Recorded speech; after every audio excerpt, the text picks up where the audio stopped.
While RJon was away, Team RJon came to play. Well, the cat's out of the bag now, folks, but we're still here bringing you our favorite and most importantly, actionable insights to RJon's newest book, Profit First for Lawyers. We're going to help you accelerate your law firm's growth so that you can experience more profit in every aspect of your life. We're also going to be providing some behind-the-scenes footage at what it's really like to work with RJon Robbins. So, put your BS aside for the next few minutes and put yourself, your family, your firm, and your profit first. Well, hey guys, welcome back to another episode of the Profit First for Lawyers podcast. I'm your host, Carly, and today I'm bringing you part 2 in our bonus 2-part series.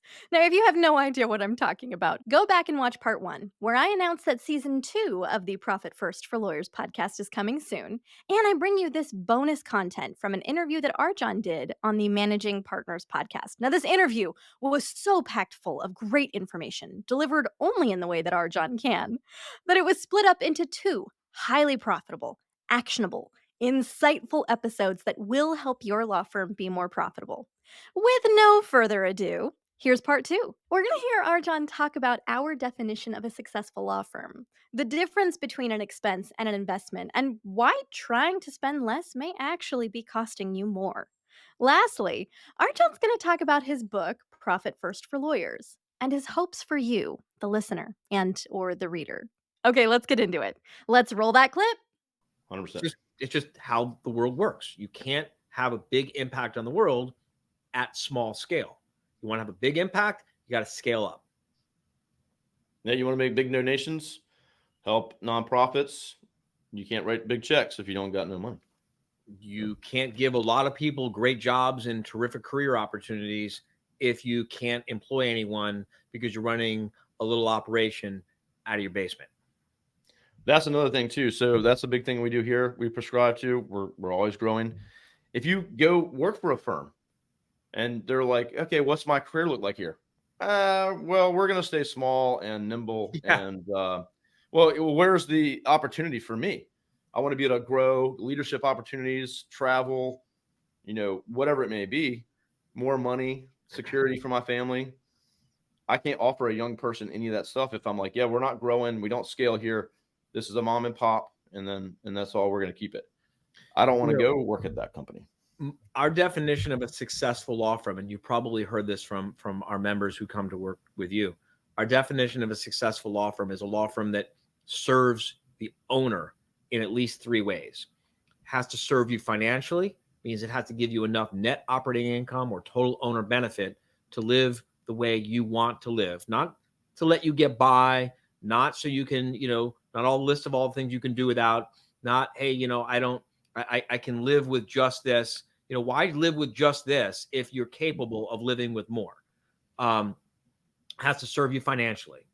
Second criteria for a successful law firm, according to me and How to Manage Professionally, is it has to serve you professionally, which means it has to give you a platform to have a big positive impact on the world, or at least a big enough positive impact on the world to satisfy you professionally, and do it in a way that allows you to work with people you like working with, doing work that is meaningful to you.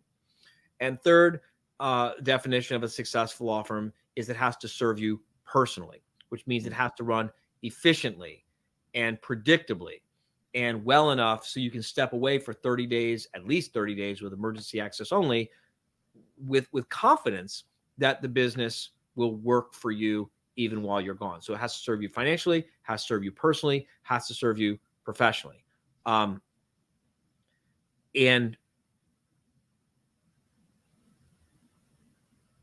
one of the reasons why How to Manage keeps growing, and we've grown 10,000% in the last 9 years. We've been in 5,000 every single year for 9 years in a row. And look, financially, my mortgage is paid off. I have no debt. Let's just say I don't have a financial need to keep growing this business. And yet I keep growing this business. Why do I do it? I do it because, number one, I want to have a bigger impact on the world and help more lawyers build better law firms that help thousands and thousands and thousands of more clients and create jobs. And I just like helping people grow and reach their full potential. That's my professional motivation. And and also I have to keep growing it, because how else am I going to attract and retain amazing superstars? You don't attract and retain amazing superstars by saying we're not going to grow. Yeah, It's 100%. exactly what you just said. I mean, they want to know what's the opportunity, what's next. And you don't have to have like the greatest, biggest, most elaborate ambitions in the world, but you got to be able to show a person an opportunity that you're going somewhere if you want them to come with you. And this is this is the irony, the paradox, if you will, of these small law firms that are struggling, and then they struggle and they make the wrong hiring decisions, right? So instead of hiring a lawyer to replace themselves, they hire lawyers to assist them. And then they wonder why they can never get away from the firm, right? The first strategic hire that every small law firm owner listening to this ought to make are people to replace yourself, right? So if you can hire someone to help you for, let's say, I'm just making this up, $75,000 for a baby lawyer, for a baby lawyer, and $150,000, let's just say, for a grown-up lawyer, the $150,000 lawyer is going to be much more profitable for you than the baby lawyer. And you tell yourself, well, I can't afford the $150,000 a year lawyer. You can't afford the $75,000 baby lawyer. You can only afford the $150,000 grown-up lawyer. But of course, if you don't have a business plan and you don't have any financial controls and you don't know your cost of goods sold and you don't have a budget and you don't track your data and you don't know your numbers and you don't pay attention to how your business runs, well, then you don't see what's blatantly obvious to the rest of us, which is the $150,000 grown-up is way more profitable in the short term and in the long term than the $75,000 baby. And I can get into explaining all the reasons why if you want me to. I think that's a good point. And you're going to spend a lot of your time training, and they're going to be shadowing you all the time, and you're going to be less time to bill for yourself. No, I 100% agree. And let's say the other let's thing that put the math to it. $75,000 lawyer, right? $75,000. Yep. Times 1.2, gross it up to 90,000 with payroll taxes, benefits. 90,000 divided by, let's say, 46 productive weeks in a year. That's all you're really going to get out of a person. $1,956 is what it costs you per pay period per week. Okay. I did the math wrong. 90,000 divided by 52 weeks is going to cost you $1,730 per week. Right? Yep. A $150,000 a year lawyer would obviously be twice that much. It'd be $3,400 a week. Except the difference is that the $150,000 lawyer is going to be breaking even in 30 days. You put together a good onboarding plan. The first 30 days of any new employee's time on the job, I don't want them doing one single productive thing for your firm. All I want you doing for the first 30 days is investing in setting them up for success so you can have a long-term profitable person in that role, right? So let's say the $90,000 person, $90,000 divided by 52 is, I'm writing this down so I don't forget, $90,000 is $1,700 a week, and the $150,000 person is $3,500 a week. You with me? Yeah. So let's say you invest 4 weeks on the $3,500 an hour, $150,000 a year. I'm sorry, $3,500 a week, $150,000 a year, grown up, self-sufficient, experienced lawyer. You invest a month training, really training them to be successful with you. So 3,500 times 4, you got $14,000 invested in this person. You with me? But then they're up and running. At $14,000 invested, boom, they're at least breaking even for a month or two, and then they start making a profit for you in a month.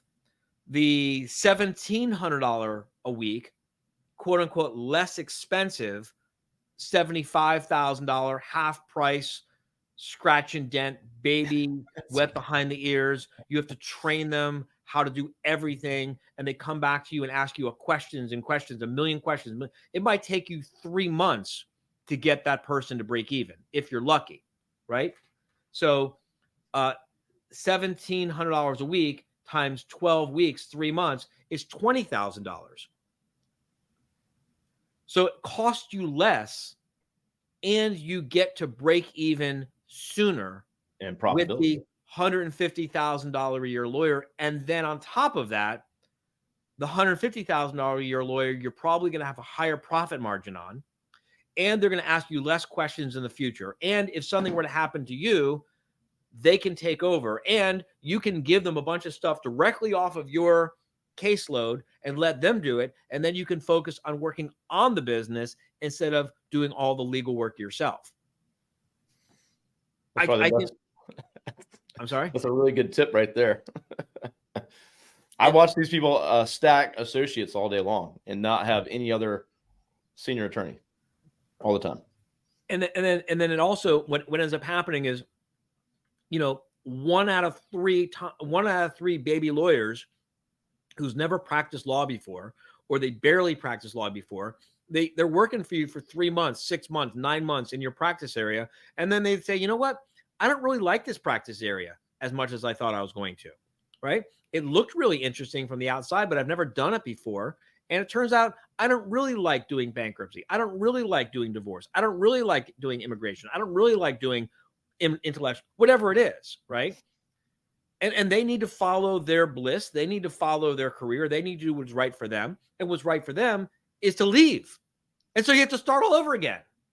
And you just you wasted potentially $40,000, $50,000. The person who's been practicing for, you know, for a while, they know what it's like to be a family law attorney. They know what it's like to be an M&A attorney. They know what it's like to be a litigator. They know what that's like. They're not going to wake up and say, I changed my mind. I don't want to do this anymore. They've already gone through that. They've been through that. They've already left 3 other practice areas behind. Anyway, this could be a whole other podcast. And I'd be happy to get listen, I could talk about any of this stuff all day long. I love talking about this stuff. No, there's so many different topics, and we can go down a ton of rabbit holes, and I appreciate that. But that's why everyone should go to howtomanage.com and download the free app. And yeah, so below, if you're on us with video, LinkedIn, YouTube, Facebook, right down below, it's howtomanage.com. If you're in your car, driving to work, whatever, pull over. Go to howtomanage.com. On your phone. Don't get hurt. If not, over. I know a lot of personal injury attorneys. So, no, RJon, I appreciate everything you've come on here to share. I love the passion, and that's what I'm looking for, right? That's what we need on this show, and what these attorneys that I speak with often that just aren't in a good spot need to hear. And so, are we winding down here? What's that? Are we winding down?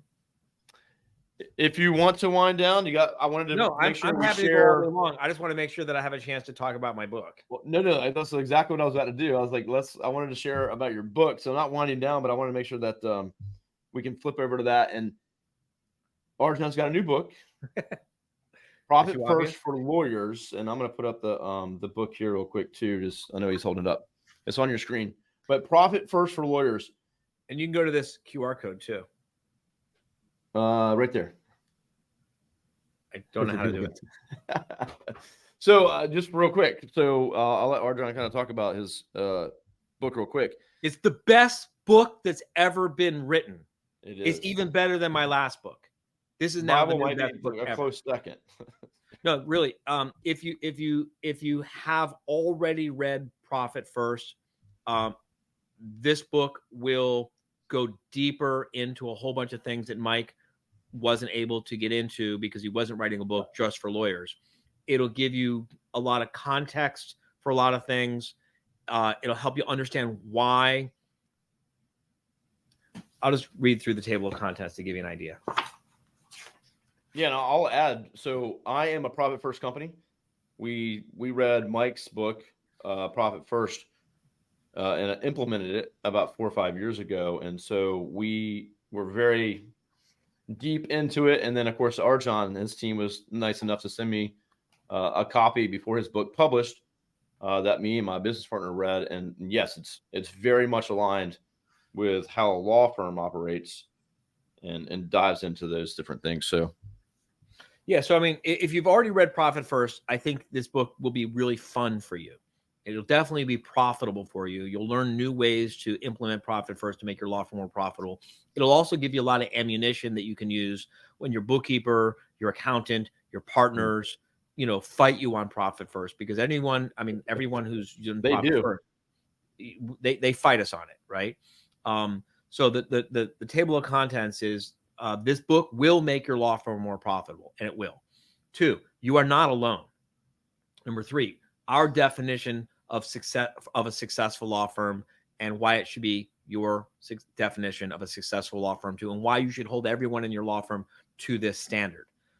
4, but financial profit isn't the only measure of success. And I kind of gave a little hint about that. Financial profit, personal profit, professional profit. You got to make sure your law firm is doing all 3 for you. Chapter 5, the 7 main parts of every successful law firm. Chapter 6, what is profit? What does profit actually mean? Because if you ask 2 different lawyers how profitable their law firm is, you're liable to get at least 3 different answers, and it'll drive you insane. But once you understand what profit really is and how to measure it, and what total owner benefits means, it'll give you a lot of clarity and give you a lot of confidence, and you'll have more productive, healthier conversations with other lawyers. Number 7, understanding why your CPA doesn't absolutely love putting your profits first. Understanding why your CPA does not love putting your profits first will make you a lot more profitable and make your life a lot better. I promise you. Number 8, why generally accepted accounting principles, why GAAP isn't for you. If you own your own law firm, GAAP is not for us. GAAP is not, if you get nothing else from this podcast, GAAP is not for us. Chapter 9 is defining a very, very important accounting term that 99.9% of CPAs don't know. They literally don't know: total owner benefits. You've got to live on, you got to know what total owner benefits are, or you're going to be wasting money on taxes. Your profits are going to be much diminished, and it'll drive you a little bit crazy. Chapter 10 is understanding the difference between static overhead and dynamic overhead. And when Mike was at my house having dinner, when we first had the idea of doing something like this, we talked about static overhead versus dynamic overhead. And I don't think he would mind me saying this. He was like, basically like, damn, I should have put that in my book. But he already wrote the book.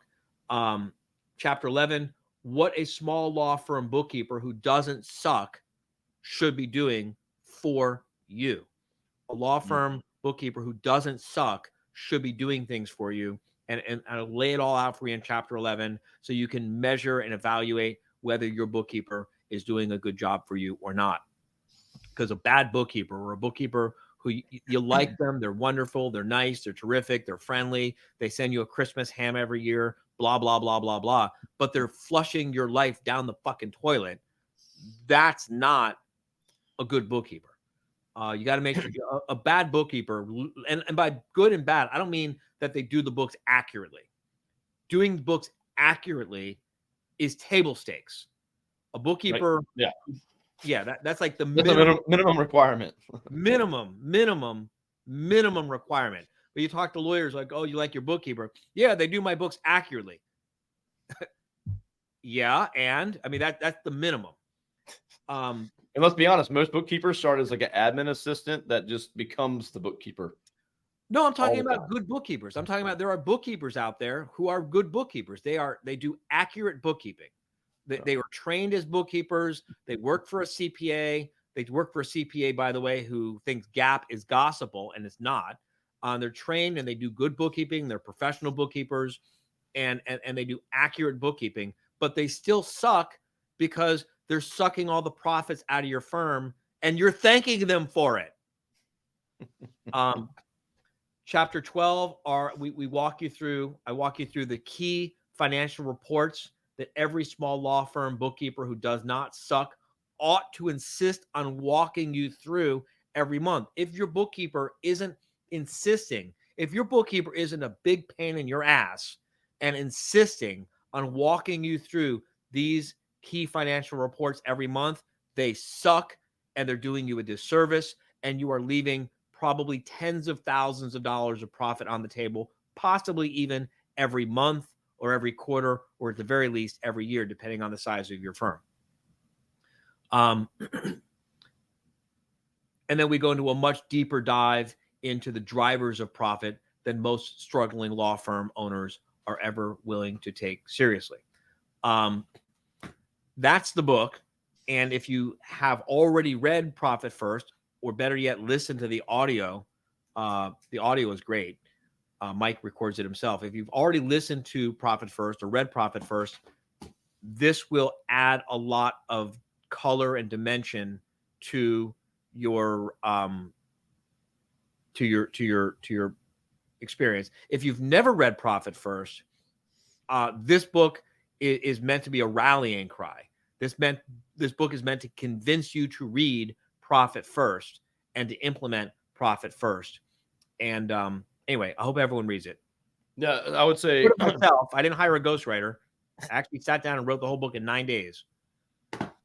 Well, I think I got a copy of yours before it was even like published, so I got like a rougher copy, which is it's great. So I will say this, everyone listening: Profit First, get RJon's book version of it if you're a law firm, of course.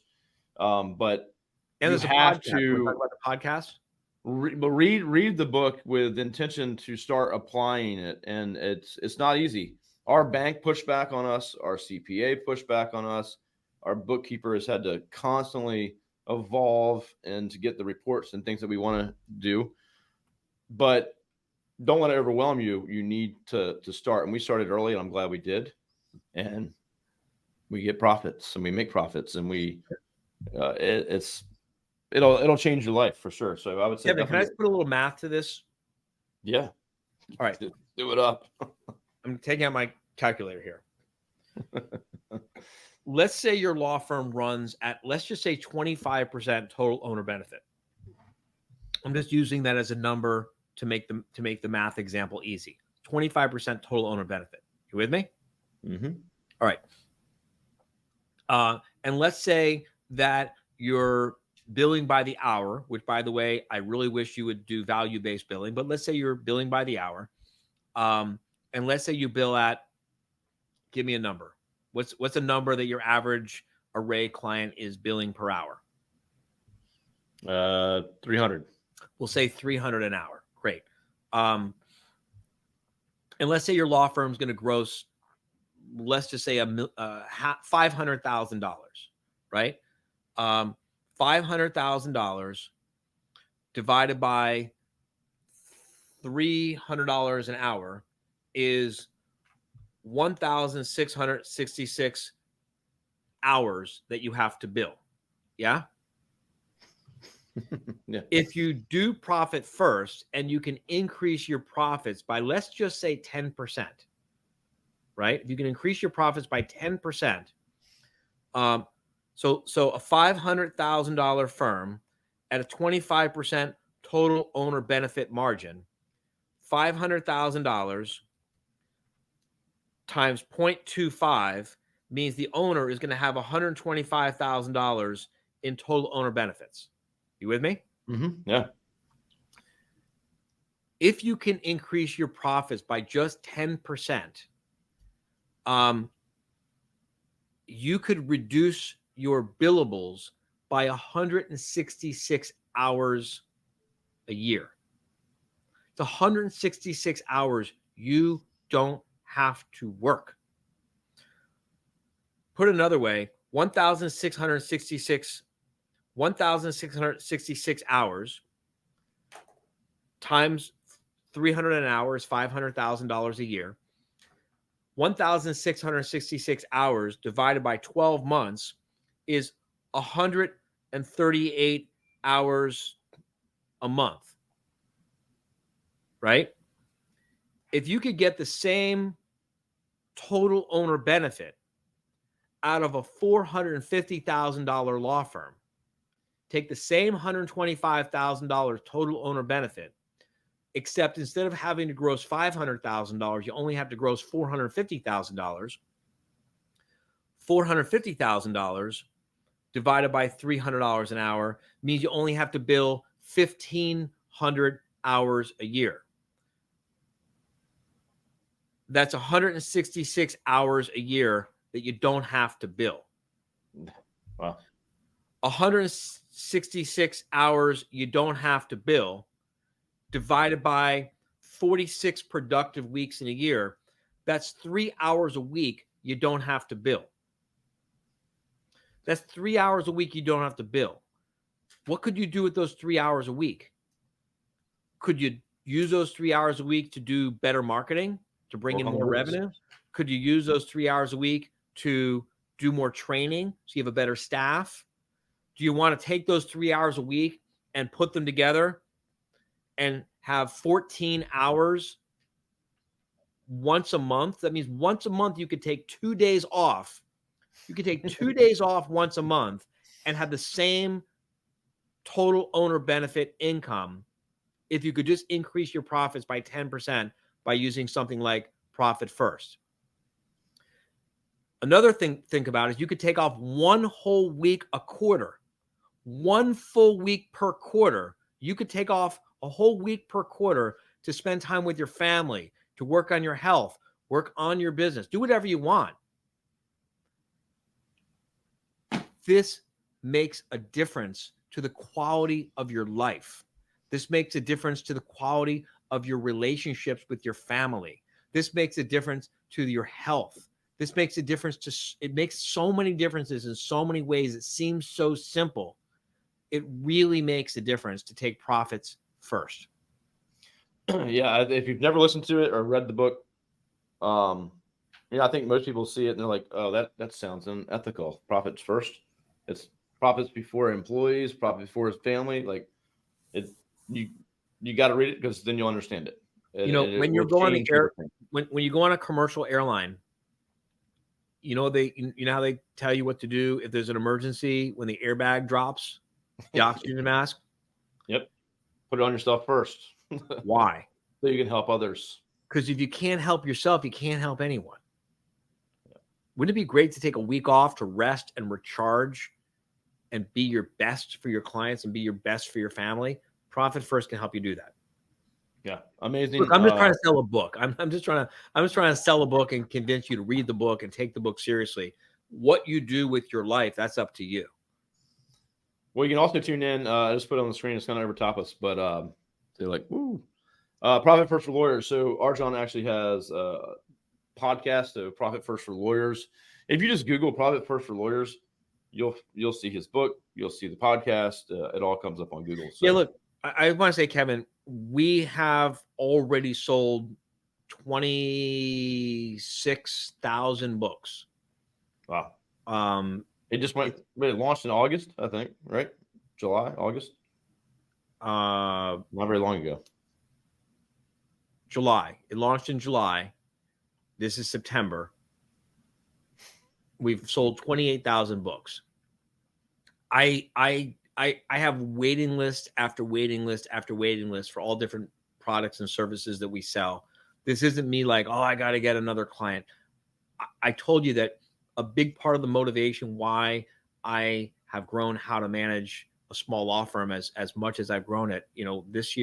Last year we did $29.5 million. This year we'll do $35 million. We'll be probably close to $45-50 million next year in revenue. I don't need to make more money from this thing. I want to have a bigger impact on the legal industry, and I want to help more people. And it's part of the reason that I agreed to take 9 days out of my life to write this book, because Mike asked me to write this book for lawyers, and I did. Mike's awesome. Mike is. Well, And Ron's pretty cool too. What's that? And Ron's pretty cool too. Mike's partner, who runs professionals. Yeah, Mike's hilarious. So I said his name right, and he was very excited about that one time on a podcast. Yes, McAllowitz. All right. What else would you like to ask me? What else would your audience like to know? I'm happy to sit here all day talking. I love this stuff. No, I mean, this is what I do. I talk about business, and I get to have attorneys on here, and some are very successful, right? And they've done it right, and they've run a good business, and I bring them on here to share what they've done and what they've learned. And a lot of times they are a How to Manage member, and they. We've had some of our members as guests. Oh yeah, absolutely. Yeah, Can you think of anyone off the top of your head? Well, I had Jimmy Grant on recently. Yeah, Jimmy. Not sure who else. I don't know. I've had 300 attorneys. I've heard a few, but I'm drawing a blank. I'm the lights are shining on my face. Yeah, the microphone's in my mouth. You know, I've had a lot of good guests, so it's hard to put a finger on it, but it's easy to forget a lot of stuff when you got the lights in your face and the microphone in your mouth. So I got my big light right here too. Yeah, exactly. No, but I think Jimmy Grant's the last one that I know of that was a How to Manage member. But to your point, everyone on here should be looking to grow their firms, to expand it. Even if the money's not the driving factor, but you still have those other two goals, the personal and professional. And I was going to add to this too, is not only your, as an owner, personal or professional, personal and financial goals, but we have that for each of our employees. What are their professional, personal and financial goals? And how are we helping them meet those goals? So take that to your staff as well. Like, hey, senior attorney or associate attorney or admin, it doesn't matter. How about receptionist? What do you want professionally? Paralegal, secretary. How can we help you achieve your financial, personal, and professional goals? 100%. And whatever it may be. And sometimes what I've found with some of my employees, they don't even have that mindset, and they don't even know what to say. Like, oh, I don't really have any goals. And you're like, okay, let's sit down. Let's talk. Like we got to work on this. Like, what do you want to do?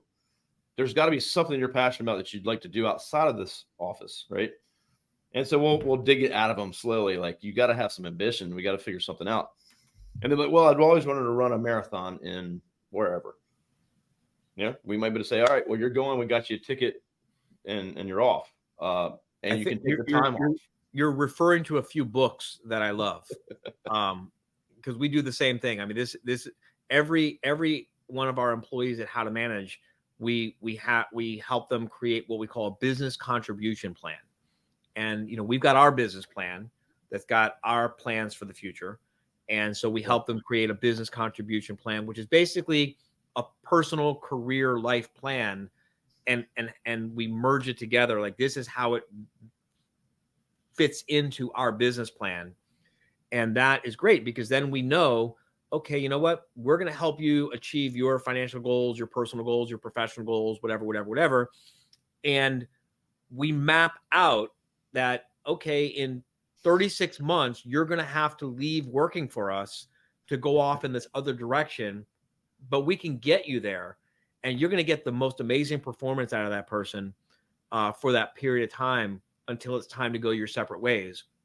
Yeah, and then they leave on great terms, and then they help you find their replacement, and then they help you onboard their replacement. And then when you've got questions after they're gone, they're happy to take your call and help you out. And then what's really cool is they often will send you other employees or other candidates that they run into, and then your recruiting becomes easier. And then when you're recruiting candidates and you talk about the fact that this is something that you do for them, that this is part of the culture of your business, the wrong people don't care, and the right people love it. 100%. And they might call back and say, hey, can I come back? Yeah, they do. Because the place they go might not have this in place. Probably a good chance it doesn't. Well, yeah, but the thing is, if you're doing your job as an employer, you're helping your employee make the career move. You're counseling them, you're coaching them, you're advising them. You don't just let them pick a new job on their own. You say, look, let us help you figure out if this is the right job for you. I had one of people from our accounting department recently who was, he needed to grow. He needed to leave working for How to Manage a Small Law Firm to continue to grow his career, because at that time there just wasn't anywhere else for him to go. If you want to stick around for 2 or 3 years, there's some place for you to go, but you really shouldn't stick around for 2 or 3 years. You're ready to go to the next level. You just don't have an opportunity in our organization right now. So you let us help you figure out what your next move is going to be. And I mean, I coached him, I counseled him. We sat down and helped him evaluate 3 different options, 3 different opportunities that he had, and helped him pick the right opportunity. And I actually sat down. I was actually sitting with the owner of that law firm that he ultimately went to go work for, and he's been promoted twice since then. Oh, wow. And the point I make, you got to help people get to where they want to go. That's really how you build and sustain a successul business. And Yeah, I you can't personally think it's good life. Yeah, and you can't just be stuck on the fact that they can't leave here. They can't leave me. Yeah.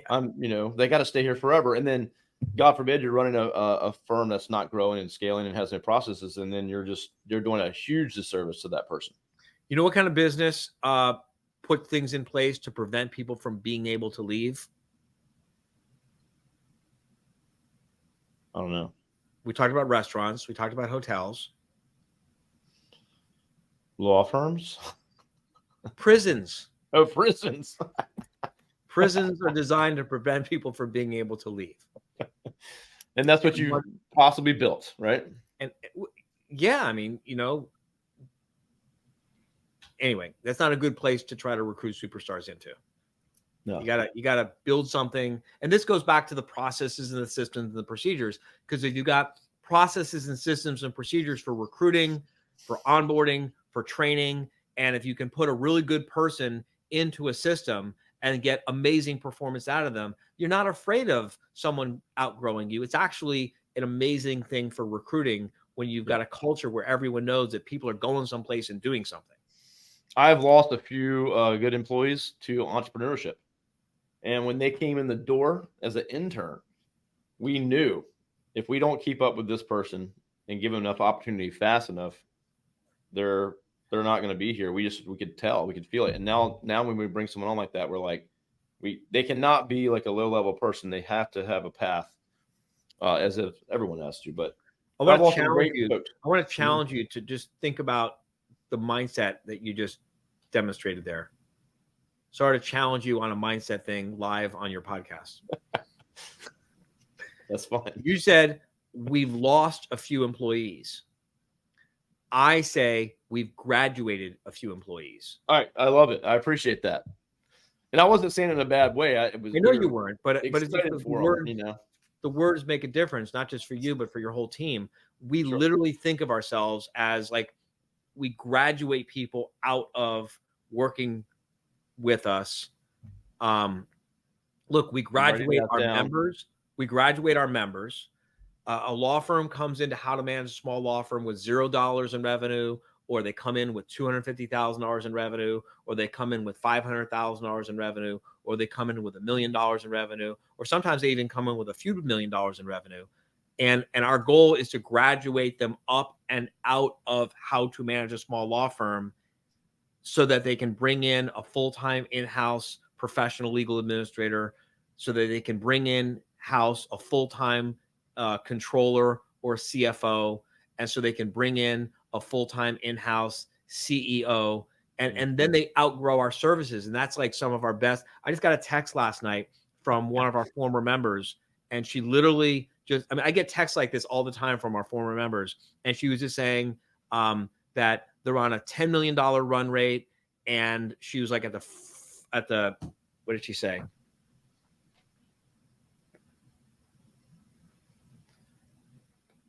About to break $10 million on the year, and here, I'm covering the name, but like I can't make this stuff up, right? Wow, that's awesome. I love it when people outgrow us. That means we're doing the right thing. We're helping people grow. Why else do people want to do business with you? That's a good testament right there. Why don't you be texting you? They obviously felt how to manage is a big part of why they got there. I get texts like that all the time. It's really very, very, I love it when people, I mean, I still send texts and celebrations to my mentors, and that's the right kind of mentor. That's the right kind of coach. That's the right kind of advisor. That's the right kind of employer you should be looking for, someone who wants to help you grow and isn't afraid of you outgrowing their business model. We also have scaling up your law firm. Scaling up your law firm will take you from $1 million to $10 million, $10 million to $25 million, $25 million to $100 million. And just like Mike Michalowicz with Profit First came to us and asked us to write Profit First for Lawyers. Yeah. Vern, founder Harnish. of, Vern came and asked, the Scaling Up organization asked us to create a program called Scaling Up Your Law Firm, which we just launched. There's a waiting list for it. I'm not trying to sell it. I'm just making the point. You want people to grow. You gotta help people grow. 100%. And I think, you come in the realization that you're gonna have good folks come in to your team, and they might be gone. You might not want to see them go, but it's the right thing for them. It's got to be the right move for them. And so we have a lot of team members that have left. And I think that's the thing too. Like I try to call my team, not employees or staff. But there's so many that I'm still in contact with that say, hey, I saw you guys are hiring for this. I know someone. And then that's a good referral, right? I know that if they're going to send me someone that they think would be a good fit for our organization. So it's a great way to go. It's a good tool.